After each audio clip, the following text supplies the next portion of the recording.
केंद्र सरकार ने मध्य प्रदेश को 2 बड़ी सौगात दी है। अब मध्य प्रदेश में 7 की जगह 9 टाइगर रिजर्व हो चुके हैं। केंद्र सरकार ने मध्य प्रदेश को 2 बड़ी सौगात दिए हैं, जहां पर 2 नए टाइगर रिजर्व मध्य प्रदेश में अब बन चुके हैं। हालांकि दोनों नए टाइगर रिजर्व की यदि बात करें तो इनको मिलाकर अब 9 टाइगर रिजर्व मध्य प्रदेश में हो चुके हैं।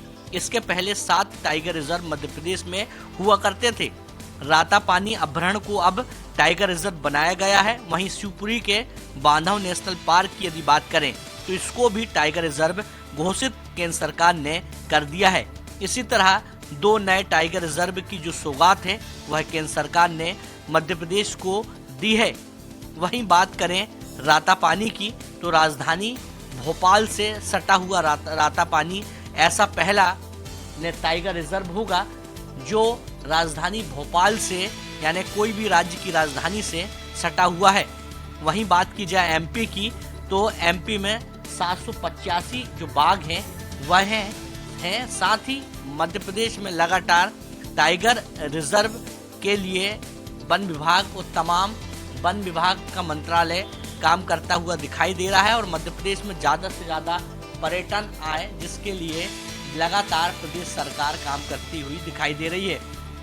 मध्य प्रदेश में अब 9 टाइगर रिजर्व हो चुके हैं, जहां 2 दिन में 2 बार टाइगर रिजर्व को लेकर केंद्र सरकार ने अधिसूचना जारी की है। मध्य प्रदेश की राजधानी भोपाल से सटा हुआ रातापानी को भी टाइगर रिजर्व बनाया गया है। वहीं शिवपुरी के बांधव नेशनल पार्क को भी टाइगर रिजर्व का दर्जा दिया गया है। यानी मध्य प्रदेश में अब 9 टाइगर रिजर्व हो चुके हैं। स्वराज एक्सप्रेस के लिए कैमरा पर्सन अमित के साथ विवेक राणा। भारतीय जनता पार्टी अपने कार्यकर्ताओं का जाति आधारित डेटा कर रही है तैयार। उसी के आधार पर कार्यकर्ताओं को दिया जाएगा काम। डेटा ऐप के माध्यम से मध्य प्रदेश भारतीय जनता पार्टी अपने कार्यकर्ताओं की कामों का हिसाब जुटा रही है। भारतीय जनता पार्टी के प्रदेश भर में जितने सक्रिय सदस्य हैं, वो सक्रिय सदस्य कब और क्या पार्टी के लिए किस प्रकार से गतिविधियां संचालित कर रहे हैं, उन सब चीज़ों को निगरानी डेटा ऐप के माध्यम से की जा रही है। इसके अलावा Bharatiya Janata party data app के माध्यम से ही अलग अलग जाति वर्ग के लोगों की डिटेल भी जुटा रही है। भारतीय जनता पार्टी इसके माध्यम से सभी वर्गों के कार्यकर्ताओं की डिटेल जुटाकर उनको उन्हीं वर्ग के हिसाब से काम देने की योजना तैयार कर रही है, जिससे सभी वर्गों का प्रतिनिधित्व मिल सके और सभी वर्गों का नेतृत्व मिल सके। और यही कारण है कि भारतीय जनता पार्टी ने सभी वर्गों का डेटा जुटाने का ऐलान कर दिया है। हर वर्ग के कार्यकर्ताओं की डिटेल जुटाकर भारतीय जनता पार्टी मिशन 2028 की तैयारियों में अभी से जुट गई है। फिलहाल संगठनात्मक चुनाव अंतिम दौर में है और फिर इसके बाद डेटा को अंतिम रूप दिया जाएगा। एक्सप्रेस रिपोर्टर के लिए भोपाल से संदीप मिश्रा। भोपाल गैस त्रासदी की आज 40वीं बरसी है। एक और जहां गैस पीड़ित संगठन अपनी मांगों को लेकर प्रदर्शन कर रहे हैं, वहीं सेंट्रल लाइब्रेरी में श्रद्धांजलि सभा का आयोजन किया गया। भोपाल गैस त्रासदी की 40वीं बरसी के मौके पर सेंट्रल लाइब्रेरी में श्रद्धांजलि सभा का आयोजन किया गया। इस श्रद्धांजलि सभा में प्रदेश के राज्यपाल मंगूभाई पटेल और मंत्री विजय शाह सहित जनप्रतिनिधि मौजूद रहे, जहां सभी धर्मगुरुओं ने शांति और एकता का संदेश दिया। वहीं दिव्यांगतों की स्मृति में 2 मिनट का मौन रखकर श्रद्धांजलि दी गई। इस मौके पर गैस राहत मंत्री विजय शाह ने कहा कि हम केवल श्रद्धांजलि दे सकते हैं, ईश्वर से प्रार्थना कर सकते हैं। ऐसे लोग जो ऐसी गैस बनाते हैं उनको कोई भी प्रोत्साहित ना करे। पूरा वही मुआवजे की बात को लेकर उन्होंने कहा कि मामला सुप्रीम कोर्ट में चल रहा है। गैस राहत अस्पतालों में इलाज की कमी को लेकर उन्होंने कहा कि अस्पताल हमारे चल रहे हैं, दवाई हम समय पर दे रहे हैं, साथ ही साथ सुप्रीम कोर्ट के मार्गदर्शन में हम काम कर रहे हैं। इसके साथ ही एम्स और कई निजी अस्पतालों से हमारा गैस पीड़ितों के इलाज को लेकर गठबंधन भी है। जहां एक और यूनियन कार्बाइड डाउ केमिकल्स फैक्ट्री पर गैस पीड़ित संगठन प्रदर्शन करते रहे, वहीं दूसरी तरफ श्रद्धांजलि सभा में राज्यपाल मंगूभाई पटेल और गैस राहत मंत्री विजय शाह ने शिरकत की। एक्सप्रेस रिपोर्टर के लिए भोपाल से कुमार संदीप। इंदौर वन विभाग की टीम द्वारा हिरण के मांस की तस्करी कर रहे 3 आरोपियों को गिरफ्तार किया गया है। वन विभाग के अमले को सूचना मिली थी कि महाराष्ट्र पासिंग की एक इनोवा कार में हिरण का मांस ले जाया जा रहा है, जो भोपाल से रवाना होकर मुंबई की ओर जा रहे हैं। इस सूचना के बाद इंदौर जिले वन विभाग की टीम ने गाड़ी नंबर के आधार पर पीछा किया। तब तक आरोपी पिक नंबर से आगे बढ़ चुके थे, जहां से वन विभाग ने स्थानीय किशनगंज पुलिस के साथ में लेकर गाड़ी का पीछा किया और उसे पीतमपुर जिलाधार की सीमा पर पकड़ा, जहां गाड़ी से जांच करने में उससे 25 किलो से अधिक मात्रा में हिरण का मांस रखा हुआ था। जिसके बाद वन विभाग और पुलिस की टीम तीनों आरोपियों को महू के वन विभाग कार्यालय लेकर पहुंची, जहां तीनों पर कार्रवाई की जा रही है। घटना सुबह 5 बजे की बतलाई जा रही है। वन विभाग के अमले को हिरण के शिकार करने और मौके पर काटने की संभावना नजर आ रही है, लिहाजा वन विभाग की टीम भोपाल और आसपास के वन कर्मियों से संपर्क कर जांच कर रही है। फिलहाल वन विभाग की टीम पकड़ाए तीनों ही आरोपियों से पूछताछ कर रही है। इंदौर से एक्सप्रेस रिपोर्टर विकास सिंह सोलंकी। ग्वालियर में दुकान के बाहर घोड़ा बांधने और गंदगी करने से रोकने पर एक व्यापारी के साथ घोड़ा मालिकों ने जमकर मारपीट कर दी। मारपीट का शिकार हुआ व्यापारी मामले की शिकायत लेकर पुलिस के पास पहुंचा तो पुलिस ने मारपीट करने वाले आरोपियों पर एफआईआर दर्ज कर ली। जब आरोपियों को इस बात की जानकारी हुई तो उन्होंने फिर से व्यापारी के साथ मारपीट कर दी। मारपीट की इस घटना का वीडियो भी सामने आया है। फरियादी ने एक बार फिर से एसपी ऑफिस पहुंचकर पुलिस को पूरे मामले की जानकारी दी है और सुरक्षा की गुहार लगाई है। मामला ग्वालियर के कंपू थाना क्षेत्र के जज कॉलोनी के सामने हनुमान टॉकीज के पास का है। यहाँ राकेश कुशवाहा ऑटो रिपेयर की दुकान चलाते हैं। उनके पास ही राजकुमार झा, कल्लू झा और सुशील जाटव घोड़ा बग्गी बनाने पर चलाने का काम करते हैं। फरियादी राकेश कुशवाहा ने बताया कि 23 नवंबर की सुबह उसकी दुकान के आगे घोड़ा द्वारा गंदगी करने पर जब उन्होंने रोका तो आरोपियों द्वारा गालियां दी गईं और दुकान में घुसकर जमकर मारपीट की गई। फिलहाल पुलिस का कहना है कि इस मामले की जांच की जा रही है। इसके अलावा व्यापारी ने जो वीडियो दिया है वो वीडियो भी चेक किया जा रहा है। उसके बाद आरोपियों के खिलाफ सख्त कार्रवाई की जाएगी। ग्वालियर से एक्सप्रेस रिपोर्टर विनोद शर्मा। उत्तर प्रदेश राज्य सेवा विधिक प्राधिकरण के तत्वाधान में उरई जिला एवं सत्र न्यायालय में आगामी 14 दिसंबर को लोक अदालत का आयोजन होना सुनिश्चित हुआ है। इस लोक अदालत के जो भी लंबित मामले हैं, सालों से लंबित चल रहे हैं, जिसमें से विद्युत चोरी के मामले, वन अधिनियम के मामले, स्टाम्प ड्यूटी और स्टाम्प चोरी के मामले, जमीनों से रिलेटेड प्रतिवाद, लड़ाई झगड़ों के आपराधिक मामले को निस्तारित किया जाना है, जिसको लेकर के सभी संबंधित अधिकारियों को दिशा निर्देश पहले से दिए जा चुके हैं कि अपने अपने क्षेत्र में थाने स्तर पर सभी वादी और प्रतिवादियों को सम्मन भेज करके इस लोक अदालत के बारे में अवगत करा दिया जाए और तामीला करा दिया जाए। सभी अधिकारी इस क्रम में 14 तारीख को होने वाले लोक अदालत की तैयारियों में पूरी तरह से लगे हुए हैं। इस संबंध में जनपद के सभी अधिकारियों को निर्देशित भी किया जा चुका है और खास करके थाना अध्यक्ष को निर्देशित किया गया है कि जितने भी लंबित मामले थाने स्तर के हैं, उन लंबित मामलों के जो भी वादी प्रतिवादी पक्षगण हैं उनको नोटिस तामीला कराई जाए, ताकि वो लोक अदालत में उपस्थित होकर अपनी बात रख सकें और मामले का निस्तारण करा सकें। जालौन से एक्सप्रेस रिपोर्टर अकील अहमद। बीते दिनों स्वास्थ्य विभाग और गृह विभाग के द्वारा नशे पर अंकुश लगाने के लिए बैठक की गई, जिसके बाद दोनों ही विभागों की संयुक्त टीम ने राजधानी के 30 से अधिक मेडिकल स्टोर पर छापेमार कार्रवाई की है। स्वास्थ्य मंत्री श्याम बिहारी जायसवाल के निर्देश पर नशीली दवाओं के अवैध व्यापार के खिलाफ बड़ी कार्रवाई की गई। खाद्य एवं औषधि विभाग और रायपुर पुलिस की संयुक्त टीम ने रायपुर जिले के विभिन्न इलाकों के मेडिकल स्टोर पर छापेमारी कार्रवाई की। इस कार्रवाई में 4 मेडिकल स्टोर से नारकोटिक दवाओं का विक्रय करना पाया गया, जिस पर विभाग द्वारा कानूनी कार्रवाई की जा रही है। औषधि विभाग और रायपुर पुलिस विभाग के लगभग 50 से अधिक अधिकारियों ने कुल 11 संयुक्त टीमों ने रायपुर जिले के विभिन्न क्षेत्रों में संचालित 30 से अधिक मेडिकल स्टोर पर नशीली दवाओं के अवैध व्यापार पर नियंत्रण के लिए छापेमार कार्रवाई की है। 30 मेडिकल स्टोर के छापेमार कार्रवाई में से 4 मेडिकल स्टोर में नारकोटिक दवाओं का विक्रय करना पाया गया, जिस पर कानूनी कार्रवाई की जा रही है। फिलहाल कब तक राजधानी में ऐसे नशीली दवाओं के विक्रय रुक पाते हैं, ये देखने वाली बात होगी। एक्सप्रेस रिपोर्टर के लिए रायपुर से गोपी कृष्ण साहू।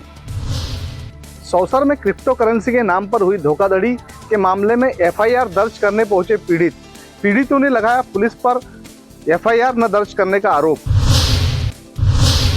क्रिप्टो करेंसी के नाम पर ठगी के बाद एफआईआर दर्ज करने थाने पहुंचे पीड़ित। 20 से अधिक लोगों को लगाया 1 करोड़ से अधिक का चूना। पुलिस पर लगाए पीड़ितों ने एफआईआर दर्ज न करने के आरोप। सौसर क्षेत्र में बीते दिनों करोड़ों की ठगी का मामला सामने आया था, जिसमें क्षेत्र के लोगों में चर्चाओं का बाजार गर्म हो गया था।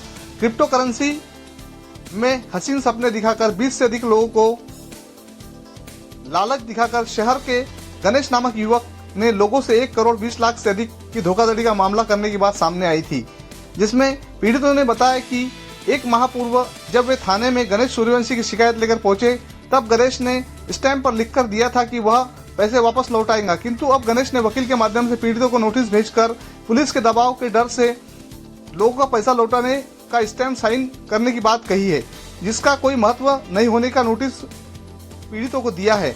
क्रिप्टो करेंसी के मामले में पीड़ितों का आरोप है पुलिस जानबूझकर एफआईआर दर्ज नहीं कर रही है, जिसके कारण वे परेशान हो रहे हैं। वही थाना प्रभारी का कहना है कि वे मामले की जांच पड़ताल कर रहे हैं और जांच पड़ताल के पश्चात ही वे आगे कार्रवाई करेंगे। देखना है क्रिप्टो करेंसी का यह मामला आगे क्या मोड़ लेता है। सौसर से एक्सप्रेस रिपोर्टर दिनेश धारपुरे।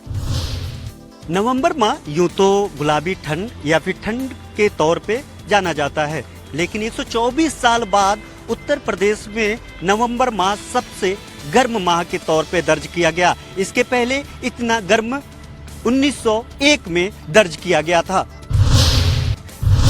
उत्तर प्रदेश में 124 साल बाद नवंबर का महीना सबसे गर्म रहा। उत्तर पूर्वी भारत में 1901 से लेकर अब तक नवंबर में कभी ऐसी गर्मी नहीं पड़ी थी। 124 साल में पहली बार नवंबर महीने का औसत तापमान इस साल 20.14 डिग्री दर्ज किया गया। इसके पहले 1901 में सबसे ज्यादा गर्म नवंबर महीना रहा था। बदलते मौसम का असर अभी दिसंबर के महीने पर भी पड़ेगा। इसके चलते तापमान सामान्य से अधिक गर्म रहेगा, जिसके चलते ठंड पर भी असर पड़ने के आसार हैं। इस बार दिसंबर का महीना कम ठंड रहेगा।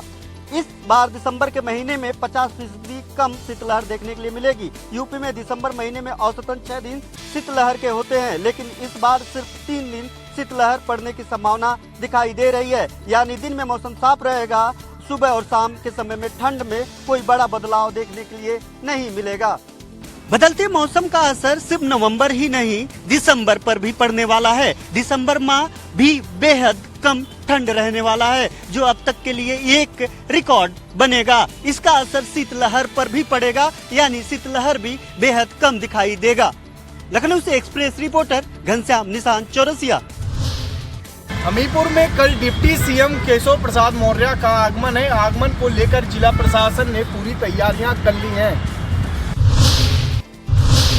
हमीरपुर के राठ कस्बे में कल डिप्टी सीएम केशव प्रसाद मौर्य का आगमन होगा। आगमन को लेकर डिप्टी सीएम सुबह राठ के ब्रह्मानंद स्नातकोत्तर महाविद्यालय में हेलीकॉप्टर द्वारा आगमन होगा। उसके बाद महाविद्यालय में कंप्यूटरीकृत कार्यालय का उद्घाटन करेंगे। इसके बाद पार्टी के पदाधिकारियों व जनप्रतिनिधियों से संवाद करेंगे। उसके बाद विभागीय अधिकारियों के साथ समीक्षा बैठक भी करेंगे। फिर शाम वापस लखनऊ के लिए हेलीकॉप्टर द्वारा रवाना होंगे। डिप्टी सीएम राठ पहुंचकर महाविद्यालय में कंप्यूटरीकृत कार्यालय का उद्घाटन करेंगे। उद्घाटन के बाद समीक्षा बैठक भी करेंगे। पार्टी के कार्यकर्ताओं के साथ संवाद करेंगे। संवाद के बाद लखनऊ के लिए शाम को हेलीकॉप्टर द्वारा रवाना होंगे। एक्सप्रेस रिपोर्टर के लिए हमीरपुर से धर्मेंद्र महाजन। फसलों की बुआई के लिए किसान खाद के लिए समितियों का चक्कर लगा रहा है, तो दूसरी तरफ खाद की कालाबाजारी की बात सामने आ रही है और रात के अंधेरे में खाद की कालाबाजारी का वीडियो वायरल हो रहा है। रबी सीजन में गेहूं और सरसों की बुआई जोरों पे है। इन दोनों फसलों की बुआई के लिए आवश्यक खाद एनपीके और डीएपी के लिए किसान परेशान हैं। जनपद के सभी सहकारी समितियों एवं इफ्को केंद्र पर खाद के अभाव में किसान खाद के लिए मारा फिर रहा है। हालांकि इस बीच कुशीनगर जिले के हाटा विकास खंड के बतरौली सहकारी समिति से रात के अंधेरे में ट्रैक्टर टाली के जरिए खाद की कालाबाजारी का वीडियो सोशल मीडिया पर जमकर वायरल हो रहा है। जिन किसानों को खाद के लिए बार बार समितियों के चक्कर लगाने पड़ रहे हैं, ऐसे में किसानों में इसको लेकर आक्रोश है। वहीं वीडियो वायरल होने के बाद विभाग में हड़कंप मचा हुआ है वायरल वीडियो के सामने आने के बाद जिले के विकास भवन स्थित कार्यालय सहायक आयुक्त सहकारिता के अधिकारी मामले की गंभीरता को देखते हुए जांच का आदेश दे दिया है। सोशल मीडिया पर वायरल होने के बाद जिले में हड़कंप मचा हुआ है और अधिकारी जांच की बात कर रहे हैं। अब देखने वाली बात होगी कि खाद की कालाबाजारी रोकने में विभाग कितना सफल होता है या इसी तरह खाद की कालाबाजारी होती रहती है। कैमरामैन मणिंद्र के साथ गोविंद पटेल, एक्सप्रेस रिपोर्टर, कुशीनगर।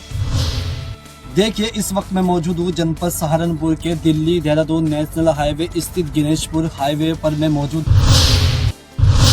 जहाँ एलिवेटेड हाईवे बनने से लोगों को जो है एक बड़ी सुविधा यहाँ पर मिलने वाली है। दिल्ली से मात्र 2.5 घंटे का सफर यहाँ से तय करेगा। लेकिन खुशी का माहौल ये है कि कल उत्तराखंड के मुख्यमंत्री धामी ने भी इस हाईवे का जो निरीक्षण किया है।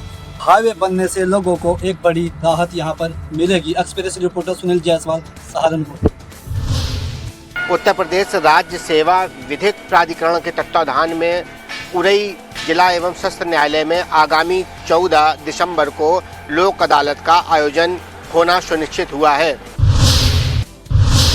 इस लोक अदालत में खास करके जो भी लंबित मामले हैं, सालों से लंबित चल रहे हैं, जिसमें से विद्युत चोरी के मामले, वन अधिनियम के मामले, स्टाम्प ड्यूटी और स्टाम्प चोरी के मामले, जमीनों से रिलेटेड प्रतिवाद, लड़ाई झगड़ों के आपराधिक मामले को निस्तारित किया जाना है, जिसको लेकर के सभी संबंधित अधिकारियों को दिशा निर्देश पहले से दिए जा चुके हैं कि अपने अपने क्षेत्र में थाने स्तर पर सभी वादी और प्रतिवादियों को सम्मन भेज करके इस लोक अदालत के बारे में अवगत करा दिया जाए और तामीला करा दिया जाए। सभी अधिकारी इस क्रम में 14 तारीख को होने वाले लोक अदालत की तैयारियों में पूरी तरह से लगे हुए हैं। इस संबंध में जनपद के सभी अधिकारियों को निर्देशित भी किया जा चुका है और खास करके थाना अध्यक्ष को निर्देशित किया गया है कि जितने भी लंबित मामले थाने स्तर के हैं, उन लंबित मामलों के जो भी वादी प्रतिवादी पक्षगण हैं, उनको नोटिस तामीला कराई जाए ताकि वो लोक अदालत में उपस्थित होकर अपनी बात रख सकें और मामले का निस्तारण करा सकें। जालौन से एक्सप्रेस रिपोर्टर अकील अहमद। बांग्लादेश में हो रहे हिंदुओं पर अत्याचार को लेकर लखीमपुर खीरी के जीआईसी मैदान में हिंदू रक्षा संघर्ष समिति द्वारा विरोध प्रदर्शन किया गया और आपको बता दें, शहर की सड़कों पर भी यह विरोध मार्च निकाला गया। बांग्लादेश में हो रहे हिंदुओं पर अत्याचार को लेकर लखीमपुर खीरी जिले के हिंदूवादी संगठन एकजुट हो गए। शहर के जीआईसी मैदान में एकत्र होकर विरोध प्रदर्शन करने लगे। बांग्लादेशी हिंदू रक्षा संघर्ष समिति के आह्वान पर हजारों की संख्या में लोग जीआईसी मैदान पहुंच गए। यहां विरोध प्रदर्शन भारत माता के जयकारे लगाते हुए शहर की सड़कों पर विरोध मार्च निकाला। विलोबी मैदान के से हीरालाल धर्मशाला व कचहरी रोड होते हुए विलोबी मैदान में प्रदर्शन को समाप्त किया। प्रदर्शन में संस्कृत विद्यालय के छात्र छात्राएं भी शामिल हुए। प्रदर्शन करने के बाद हिंदू रक्षा संघर्ष के समिति के लोगों द्वारा कलेक्ट्रेट परिसर में एसडीएम को ज्ञापन सौंपा गया। ज्ञापन में हिंदुओं पर हो रहे अत्याचार की बातें लिखी गईं। लखीमपुर खीरी से एक्सप्रेस रिपोर्टर प्रभाकर शर्मा। बहराइच में सड़क किनारे एक विशालकाय अजगर मिलने के बाद लोगों में हड़कंप मच गया। देखते ही देखते वहां लोगों की भीड़ जमा हो गई। लोग उस अजगर को देखकर उसका वीडियो बनाने लगे। बहराइच भिनका मार्ग के किनारे मुसगड़ा मोड़ के पास एक विशालकाय अजगर दिखने से ग्रामीणों में हड़कंप मच गया। आबादी के करीब अजगर होने से वहां राहगीरों की भीड़ लग गई। वन विभाग को भी सड़क के किनारे अजगर होने की सूचना ग्रामीणों ने दी, जिसके बाद वन कर्मियों ने मौके पर पहुंचकर अजगर का रेस्क्यू किया। अजगर के रेस्क्यू होने के बाद ग्रामीणों ने राहत की सांस ली है। आबादी वाली क्षेत्र में अजगर की सूचना पर पहुंची वन विभाग की टीम ने अजगर को कड़ी मशक्कत के बाद काबू किया और उसे जंगल में छोड़ दिया। Tariq Ahmad, express reporter, Bahraich.